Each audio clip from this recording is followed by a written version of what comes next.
सोलापूर शहरातील झोपडपट्टी पुनर्विकासाचा आणि सोलापुरातील कामगारांच्या चाळी व सोसायटीवर असलेल्या B2 चा प्रश्न मार्गी लागणार आहे। प्रधानमंत्री आवास योजनेतून पक्की घरे मिळण्यासाठी आणि कामगार चाळी आणि सोसायटींवर असलेल्या B2 नियम माफ करण्याचा प्रस्ताव पाठवा। शासन स्तरावर याबाबत सकारात्मक निर्णय घेऊ अशी सूचना महसूल मंत्री चंद्रशेखर बावनकुळे यांनी आमदार देवेंद्र कोठे यांना दिली। दरम्यान सोलापूर शहरात असलेल्या 220 झोपडपट्ट्यांपैकी शहर मध्य मतदारसंघात 102 झोपडपट्ट्या आहेत। यातील 50 झोपडपट्ट्या शासकीय किंवा महानगरपालिकेच्या जागेवर बसलेल्या आहेत, तर इतर झोपडपट्ट्या या खासगी जागेवर आहेत। या ठिकाणी पक्की घरे नसल्यामुळे नागरिकांना अनेक अडचणींना सामोरे जावे लागत आहे। एप्रिल महिन्यात बाबू जगजीवनराम झोपडपट्टीमध्ये दुर्घटना घडल्यामुळे शालेय विद्यार्थिनींना प्राणास मुकावे लागले। अशा अनेक घटना यापूर्वी घडल्या आहेत। आवास योजनेच्या माध्यमातून ग्रामीण भागातील 20 लाख कुटुंबांना पक्की घरे देण्याचे केंद्र व राज्य शासनाचे धोरण आहे। त्याचप्रमाणे सोलापूर महानगरपालिकेने पुढाकार घेऊन अशी योजना सोलापूर शहरात राबवल्यास सोलापूर शहर झोपडपट्टी मुक्त करणे शक्य होणार आहे। त्याचबरोबर सोलापूर शहरातील जुनी मिलचाळ, जुनी police line, Dharamsi line, Murarji पेठेतील नरसिंग गिरजी चाळ, वारद चाळ, लक्ष्मी विष्णू चाळ, त्याचबरोबर अन्य कामगारांच्या चाळी तसेच मुरारजी पेठ, कर्णिक नगर, एकता नगर, गुरुनानक नगर आणि इतर सोसायटींवर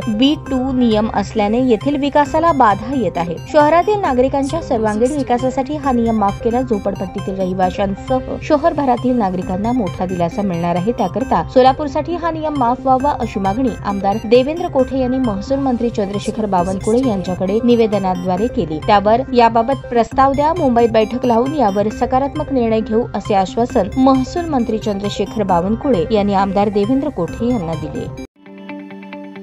ताज्या बातम्या पाहण्यासाठी प्राईम महाराष्ट्र न्यूज चॅनलला सबस्क्राईब करा।